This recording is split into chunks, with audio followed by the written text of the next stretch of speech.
Well, hi, good morning, and thank you so much for joining me here in my shop. It's November 10th today, Friday, November 10th. And I was just getting ready to change a couple of resistors that I had noted at the end of the last video. Down in this area of the radio, one resistor being open, which is blocking the B plus from reaching the detector tube here. That's shutting the whole radio down. And the other resistor I was going to change, might as well change it too.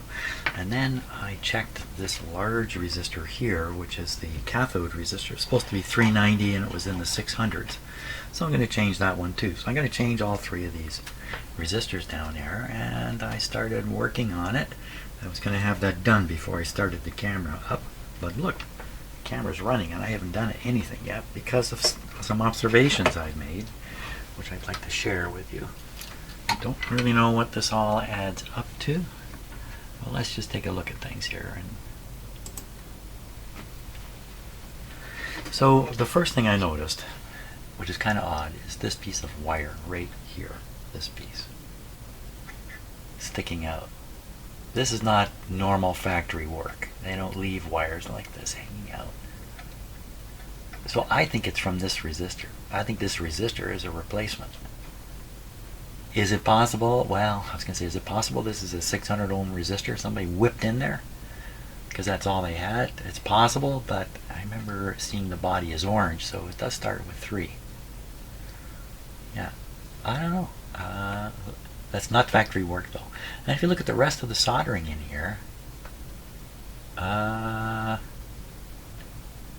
of questionable, but the really questionable thing, and this is what really made me turn the cameras on, is this terminal.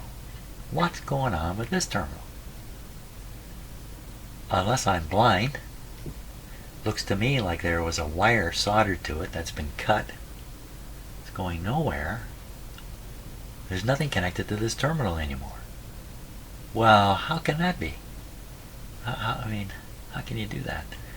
If you look up here, again, you see the way the wires have been run, they just look, that's an old capacitor there, they just doesn't look quite right to me. So, yeah, just for an example, you see how these wires are looped around very carefully and soldered down? That's factory work. See back kind of behind this terminal where you see what is all that? What is all that? I don't know if we can we see it anywhere? I don't think I can see it really anywhere. But, you know, again, it just looks like excess wire hanging out there. I'm going to replace this resistor, so let's cut it right out right now.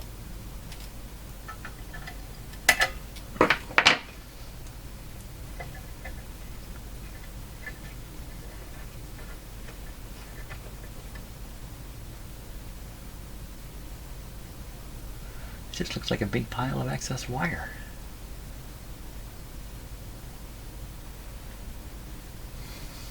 Something to poke with here.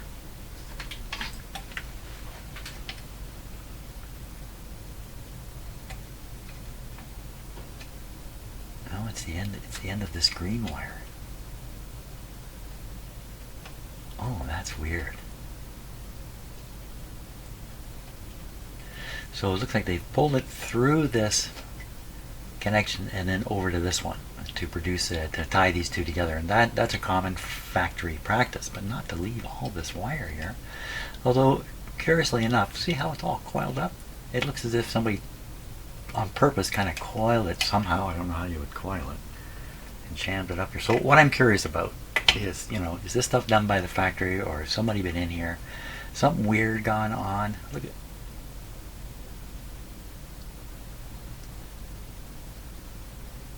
and why is this one terminal not connected to anything? So we're going to find this out first. Maybe this is a spare terminal on the tube. And that would be terminal what? Okay, so we'll look for the key.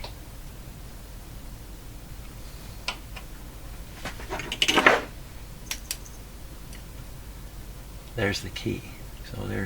So pin 1. Pin 1, center of the screen there. Pin number 1 with the funny zigzaggy wire on it. Okay, let's switch here. 1, 2, pin number 3. What is pin number 3 up to on this tube? And this tube is the output tube. Let's take a look at the schematic. Pin number 3. Okay, so pin number 3 would be what?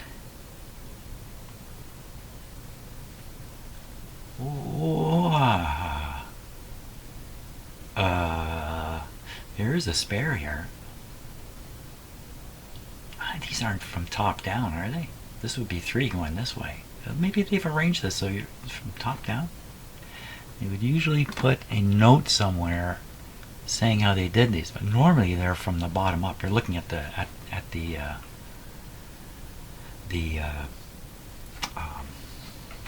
shoot I kind of lost it here. Underside of the radio. That's how this would normally be done. Oh my gosh. Well, let's see. There's a ground. These 2 pins are tied together and grounded. Now let me check that on the actual radio and see if we can find. This would be 1 and 2 by my way of counting. Okay, 1 and 2, eh?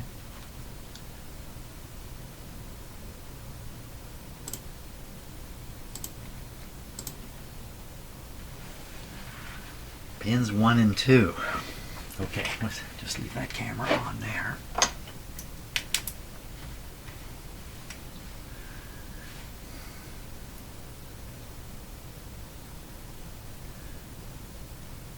So these pins are numbered. I think they have little numbers on them. Let's leave the other camera and see if we can read the numbers. Sometimes the sockets actually have tiny little numbers. See if we can see them here.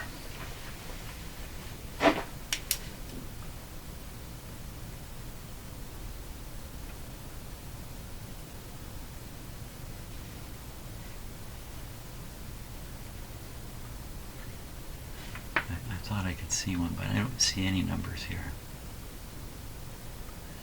Well, there's no question. I'm counting it correctly. 1, 2, and 3 is a terminal with what looks like nothing connected to it. A wire cut away. 3, oh, there's a number. Oh, I think that says 6.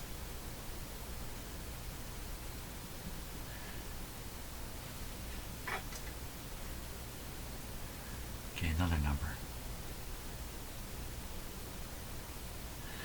Oh my gosh.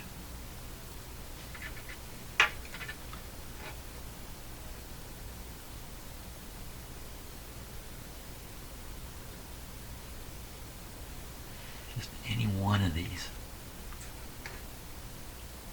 Show me a clear number. That's crazy what I'm doing. I know how to count these. I've been doing it for years. There's no question I've got it right. So, okay, so going back, it's definitely pin number 3. Pin number 3 on the 6F6. It's definitely a 6F6, isn't it? Have I got that wrong? I've done so many radios, I get things mixed up in my head. Let me peek at the schematic. I can't believe it. 6F6 for sure. 6F6. Well, let's see what the book says. Oh, I'm just staring at that. Look at this. 6F6.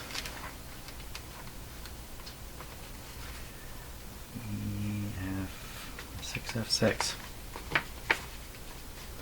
Pin number 3 is the plate. That's the biggest mystery. It's a big mystery. Oh my gosh, what am I doing here?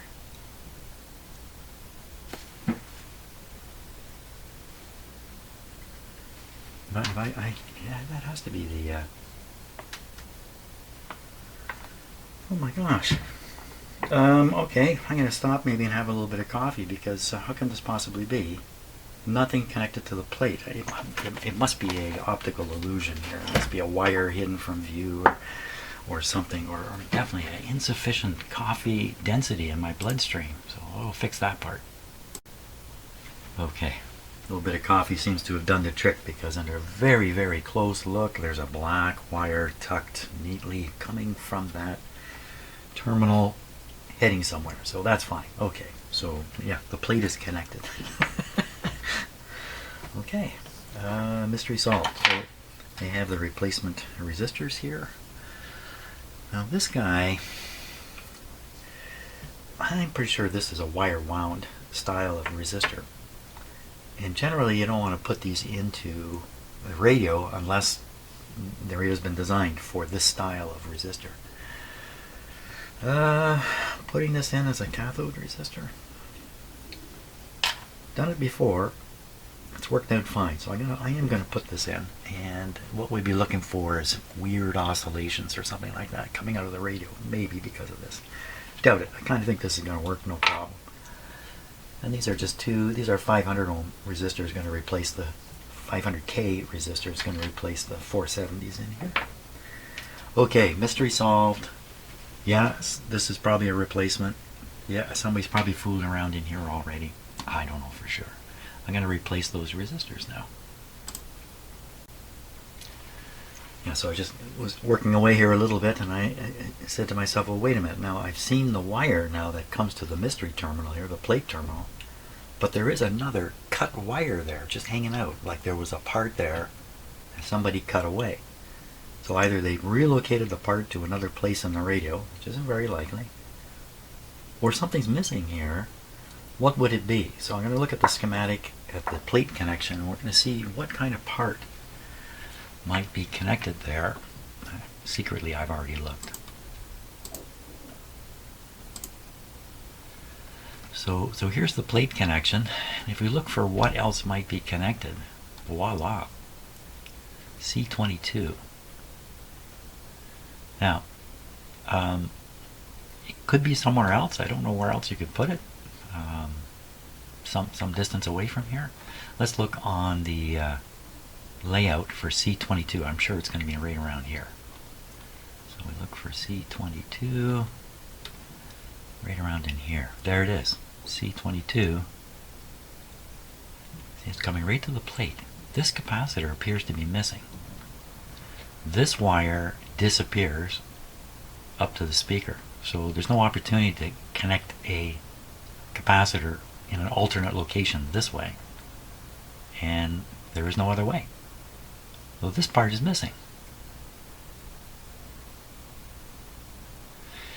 So the purpose of C22, these tubes produce a lot of harmonics. These aren't wonder tubes. So in order to snuff out some of the high harmonics, high frequency harmonics, they put basically a filter here. And it's going to grab the highest frequencies well beyond our hearing and dump them. That's the kind of the idea. So it's connected right back to the cathode. Without it,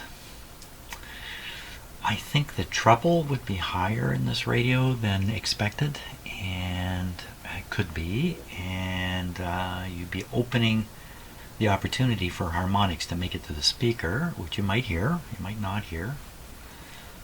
I guess I have powerful harmonics. How can they be powerful? They can't be more powerful than the original signal coming through. So I don't know if they're going to heat this up because there's a signal here you can't hear, but it's working away. I don't think so.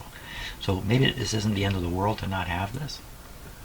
But it sure appears to be missing, which says something about the last person who worked on this radio. What am I going to do? I'm really absolutely sure it couldn't be anywhere else. Like, it's got to be up on this part, on this line. You can't stick it anywhere else. It's got to be onto here, to ground. And we can see this as a... what's happening here? You didn't see anything just now, but the lights are flickering in my house. I happened to look over at my line voltmeter and it kicked down quite a distance and back up. That's unusual. Have you noticed the LED lights are very sensitive to fluctuations in the supply voltage, the line voltage? That's what I've noticed in my house. Certain ones very, very sensitive, so almost like indicators of fluctuations in your house voltage you would never notice otherwise. Okay, back to this. Well, I don't know. I don't think coffee's going to help with this one. I think the capacitor's missing. I think somebody cut it out, forgot to put it back, or left it out on purpose, or who knows. And why would they even cut this out? Because they discovered a short in it. I mean, if you have a short here, that's bad news. That's a short right through the windings of this transformer, right from B+. This is a bad guy if he fails. Shorts. I don't know. Okay, just funny, but the mysteries just keep showing up, and I'll carry on.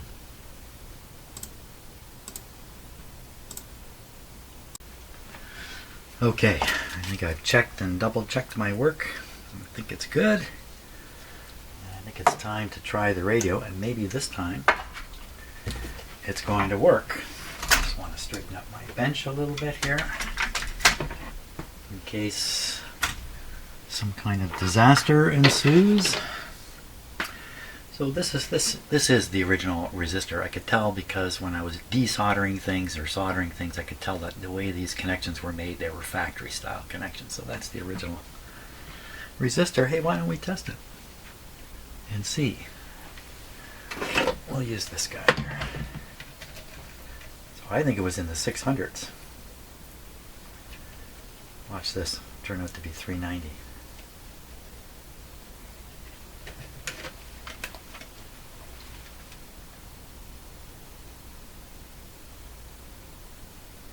$679. Good. Definitely way too far off. So that would cause a very significant increase in the bias on the tube, and that would reduce the flow-through current, which is good for the tube, but it would also at the same time restrict the I believe restrict the strength of the signal you could feed to that tube. So if you turn the volume up, you might hear distortion at the higher levels or something like that. I don't know for sure. That's what I believe, though. Okay, so we're going to try this radio. This will be a little bit scary. Done a fair bit of work there. Radio's never worked. Power for B+ for the first time is going to reach this tube. We'll do it again with restrictions. Are we all set here?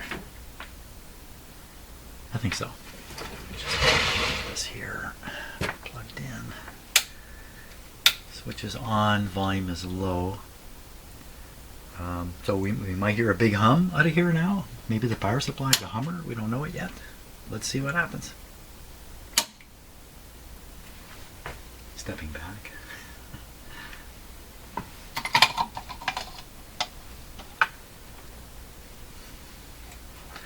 So we're operating it on 100 volts, 95 volts, 93 volts. That's pretty low.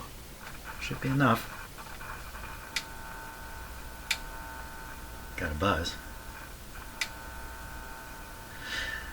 So, could be we're on a funny band here. Turn this down. Let's switch that. Funny haha. There's no antenna connected, so we can't expect too much out of here. Let's hook up a pretend antenna. Okay, so this isn't, the switch is off, but there's enough wire here. It should do things. What we want to find out is, does it make sound? Yeah, it's not a good sign. That should be just screaming out at us.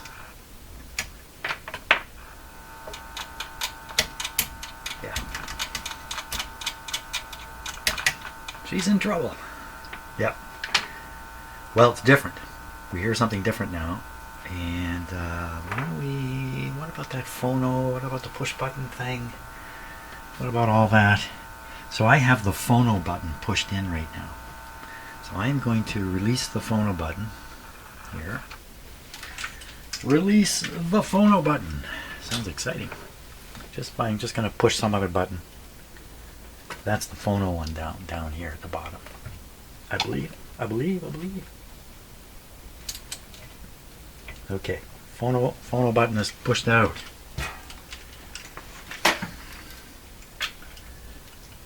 Let's try. Different. Okay, we don't hear that hum anymore. That sounds like a radio. Let's stick the fake antenna on it again. Like this ground thing flopping around.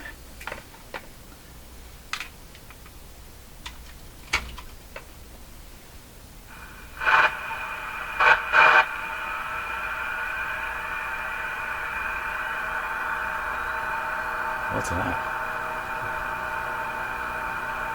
That was interesting. Yeah, I don't know if you heard that, but there was a quiet tone that just went up in pitch and then faded out.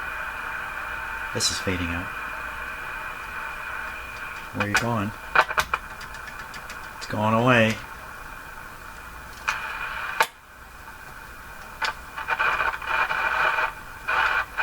So it changed tone.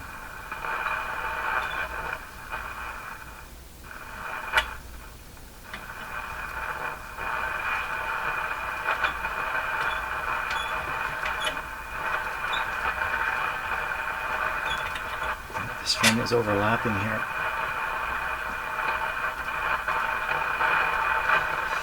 Okay, so first thing I'm going to go turn on the antenna. We're going to give this guy a chance, a good chance here.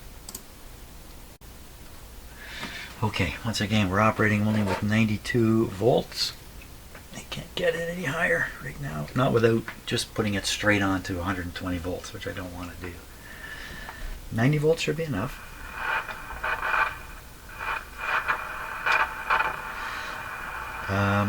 Well, turning on the antenna didn't do much. Now, I don't know what band I'm on or anything. Let's just... Whoop.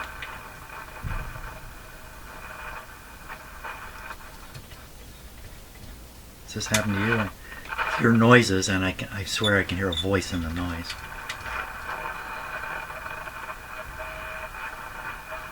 Yeah, this is a short wave band because the tuning is very rapid.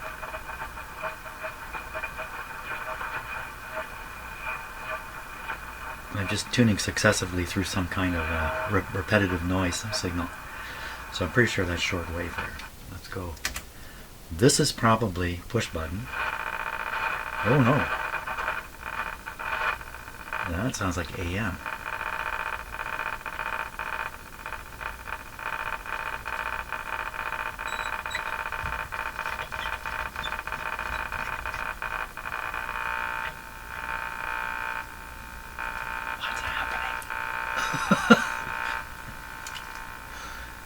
I don't know if the radio's changing or noises are changing. Let's try another. So I'm on the, let's call it band 1. Go band 2. Well, that's lovely. Oh!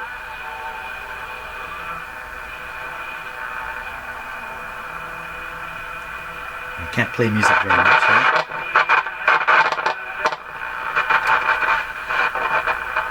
We're going to fix the volume control right now.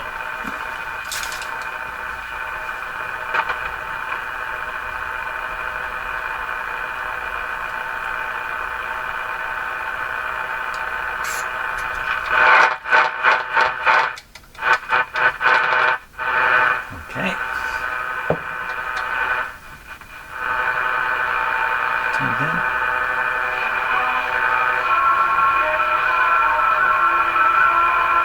Short wave or AM? I think that might have been short wave.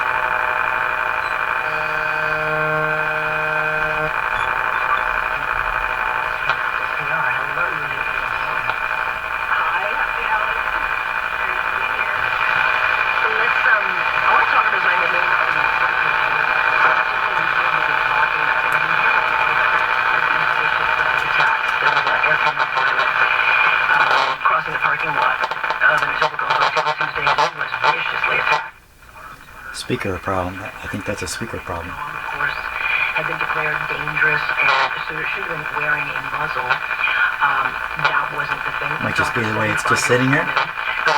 Nope. Like ripped off. Speaker trouble.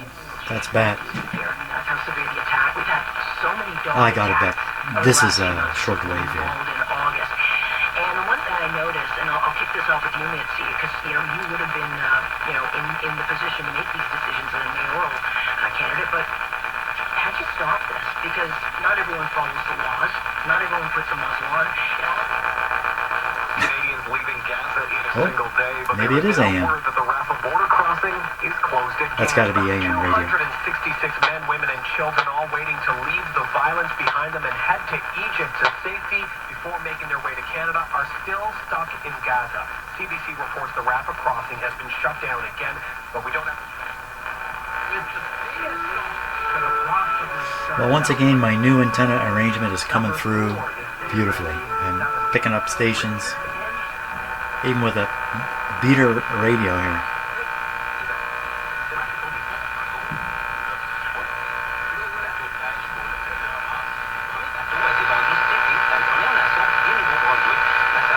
That's the French station at 860. Well, great. I think I'm done for today. What's that? What's that sound? Oh, you know what that is? That's my meter burning out over here. That's what that is. Yeah, we don't want that to happen. Okay, very good. We've got the radio working. Now I'm much more comfortable going forward with it. Much more comfortable. This proves everything. This proves the tubes are good enough, the coils are good enough. Actually, everything is good enough. So, trying to make improvements on this radio now is going to be tricky. A little bit tricky. Fantastic. Okay, thanks a lot for watching, and we'll just carry on. I'm not sure what the next step will be. Have a great day. See you.